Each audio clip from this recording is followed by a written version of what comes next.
This story starts 31 years ago, but the revenge part was pure serendipity that began 2 years ago. I'm going to shorten most parts because it's a crazy ride, but I'll be happy to answer any questions you all have. I learned a fuckton on this journey, and part of the reason for this write-up is to share that with others. The beginning. In 1990, when I was just out of middle school and my sister was still in elementary, my dad met his third wife at the only gas station in our town. They soon moved in together, and my dad abandoned us in our basement apartment to live on a shanty houseboat that didn't run to live with her.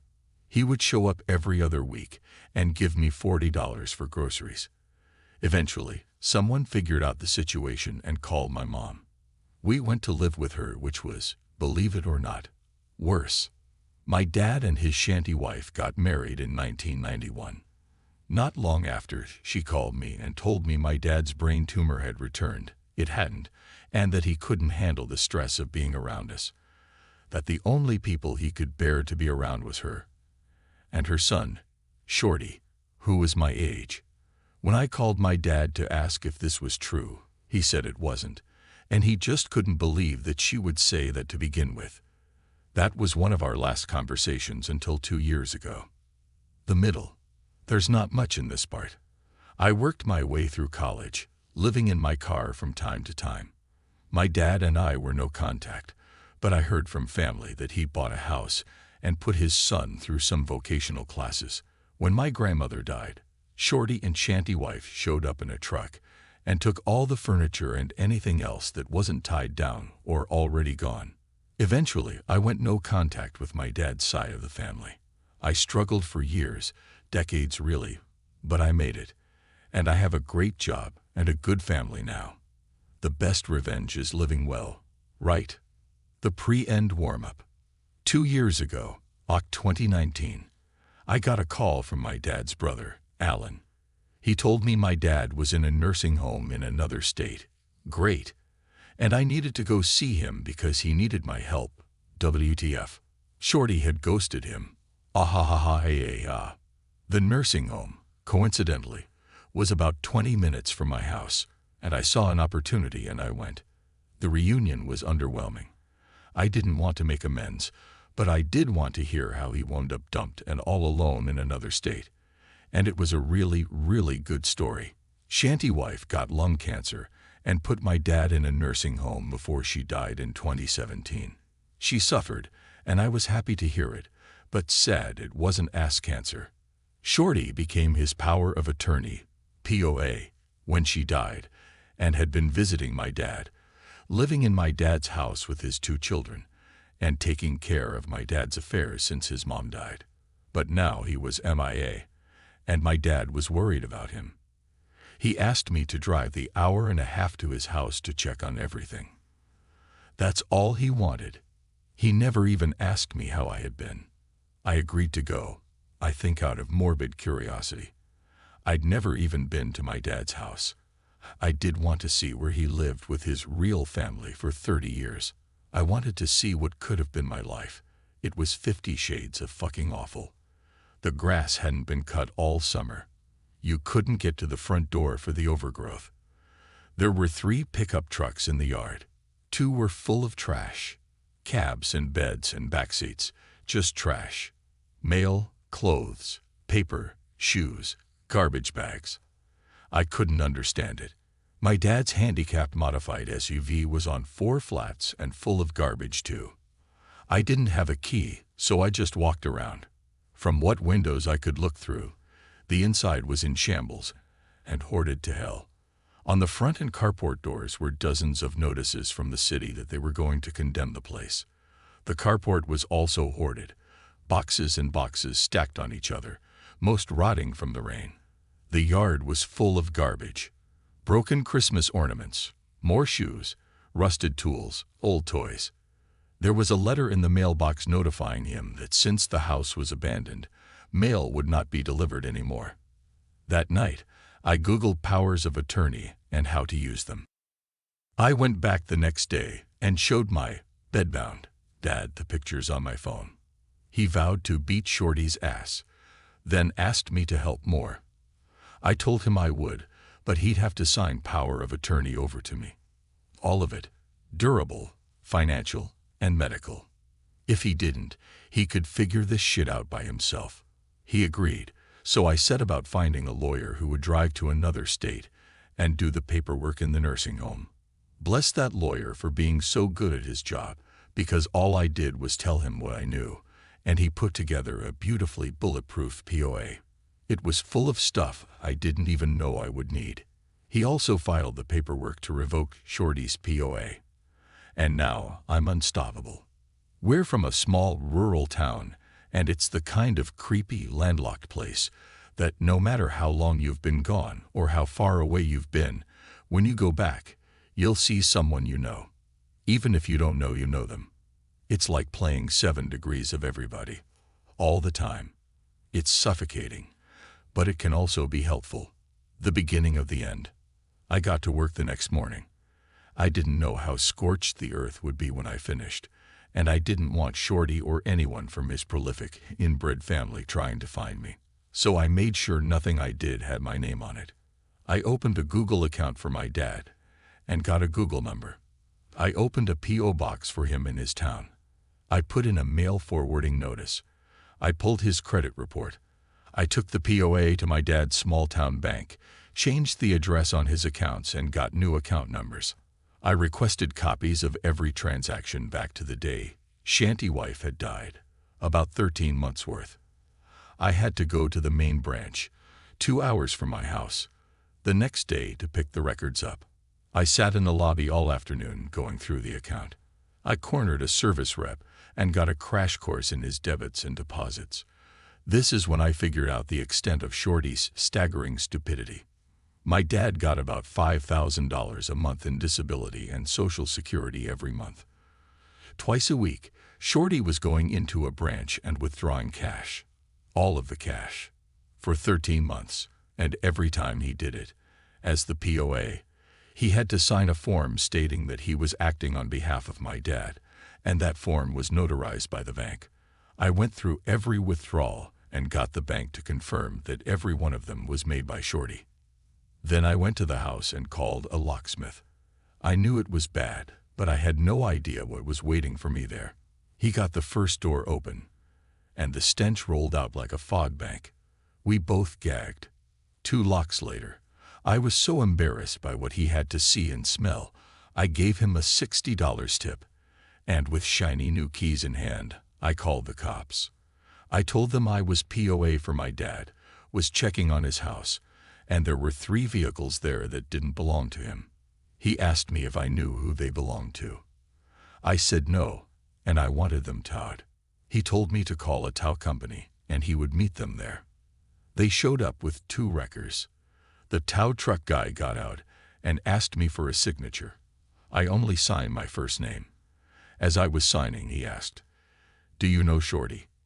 Running on pure hatred at this point, I surprised myself. "Do you?" I asked. He said he did, and that he's an asshole. I responded, "He might be. Hey, can you do me a favor? If you see him, will you tell him an NWN is coming for him?" His bravado evaporated.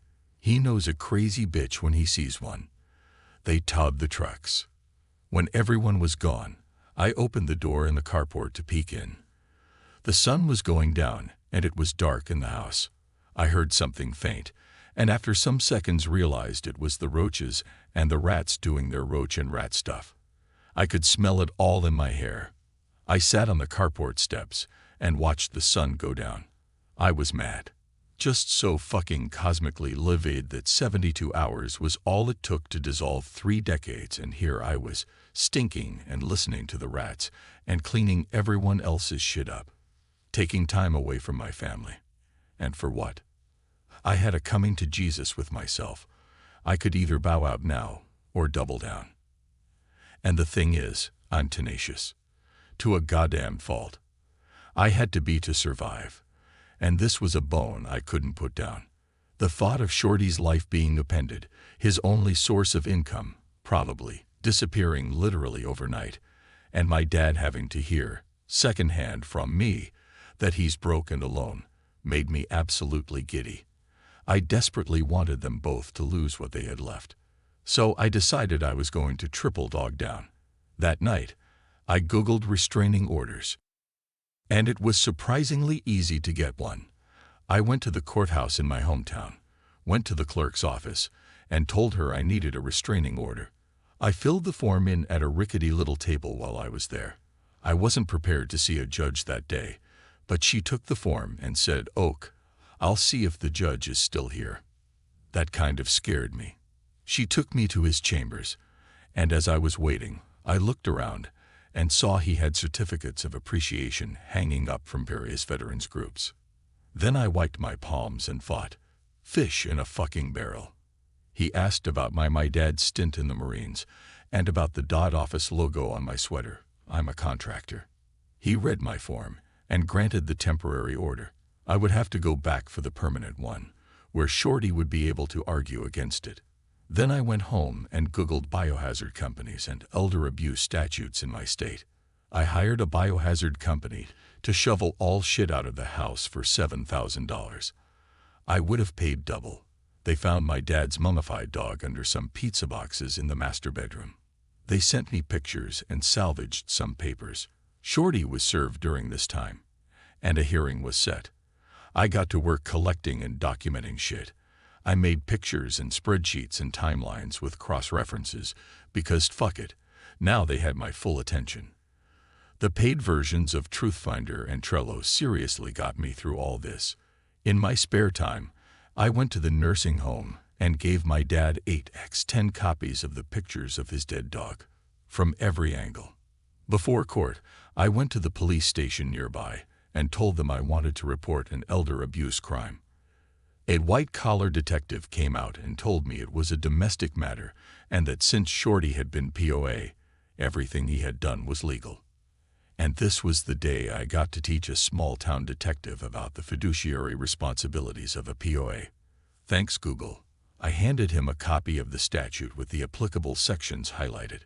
Then I handed him a thick folder with bank statements, pictures of the hoarded house and dead dog, a copy of my dad's credit report that showed he was tens and tens of thousands of dollars in debt, and a spreadsheet listing every cash withdrawal with a running total of the stolen amounts. The grand total was just over $130,000 in cash. That's not including the lost value of the house or the credit cards he opened and used. I told him he could keep that folder since it wasn't the only one I had. Then I told him I would wait for a case number, and I sat down. He came back about 30 minutes later and apologized, said I had a case, and gave me a case number. Then I headed over to the courthouse. Edit. Mods asked me to remove YouTube link, but sing the Doors song. This is the end as you read this part. There were other people there, and I had to wait my turn. And while I was waiting, that stupid motherfucker slept his sloppy ass into the courtroom, by himself, and obviously, literally, non-metaphorically, dirty. His shoes were untied, and that turned my giggle box over. Then it was our turn, and we stood up. The same judge asked me some questions, asked him some questions, and asked me if I had any proof. I had a very thick folder of it. The judge asked me if I had gone to the police. Well, yes, sir, I have. Do you have a case number? As a matter of fact, the order was granted permanently and for life, but not before the judge halted proceedings and told Shorty he needed a lawyer. Someone told me that the courthouse would have a copy of my dad's DD 214 discharge papers, so while I was there, I got a copy of those, because why not? I also used my POA to take Shanty Wife off the deed to the house. That way, if my dad died, and it went into probate, Shorty had no immediate claim. I also went and got copies of my dad's birth certificate and Shanty Wife's death certificate. Technically, stepchildren can't request that info, but the clerk who waited on me recognized my dad's name and told me she lost her virginity to my Uncle Alan in the 60s and went to my grandparents' funeral. So I got all the forms I wanted. Shanty Wife left my dad $50,000 in life insurance. About $35,000 of that was left since Shorty was spending my dad's money and not his mom's. So I opened an Ally account and transferred every penny over. Then I set up recurring transfers for the monthly deposits. At any given time, there was no more than $100 in his account. I also found a house flipper that paid me enough for the house to pay off his mortgage. That's the thing about probate. There's nothing to fight over if asterisk there's nothing there asterisk, and I made sure there was fucking nothing there. My dad died thinking he still owned the house. Speaking of which, this is about the time I found my dad's life insurance policies. They were up to date, and Shanty Wife was the beneficiary. My POA didn't allow me to change beneficiaries, but it allowed me to assign them. And since Shanty Wife was dead, there was technically no beneficiary. This is where the death certificates came in handy. I assigned my sister and me as beneficiaries. Irrevocable, too, which means that the only way to change that is for my dad and me, and my sister to agree to it. I kept my dad in the dark about all this. The only thing he ever really knew about was the restraining order and his dead dog. I found out that he had purchased the gravesite next to Shanty Wife and wanted to be buried next to her. That was just never going to fucking happen. I googled national cemeteries and found out he qualified to be in one since he was a disabled Vietnam-era veteran. So I arranged for that instead. All the cherries on top. My dad died in June this year, and I was there. He's buried in a national cemetery far away where no one will ever go visit him. The only obituary I ran was on the funeral home's website, and that only for insurance purposes. I wrote it as vague as possible. There was no service. His urn is purple, the color he hated most. I got a call in August from the prosecutor's office in my hometown. The lady on the other end is married to my first cousin because of course she is. That's how it fucking works there. Shorty was arrested just after midnight on July 1st, was still in jail, and had been arraigned on felony elder abuse charges. He's facing 10 years in FPMITA prison. She told me not to expect the trial anytime soon, as it can take up to 3 years for that to happen. I told her that was awesome since the uncertainty will hopefully haunt him. And after all that, he's still got prison to look forward to. He lost his kids. He lost his dad. I'm spending his mom's cancer money. He lost his free house and trucks. He has no credit and will never be able to get any sort of decent job, and will, hopefully for a long time, not be able to find a decent place to live. And I sleep like a fucking baby.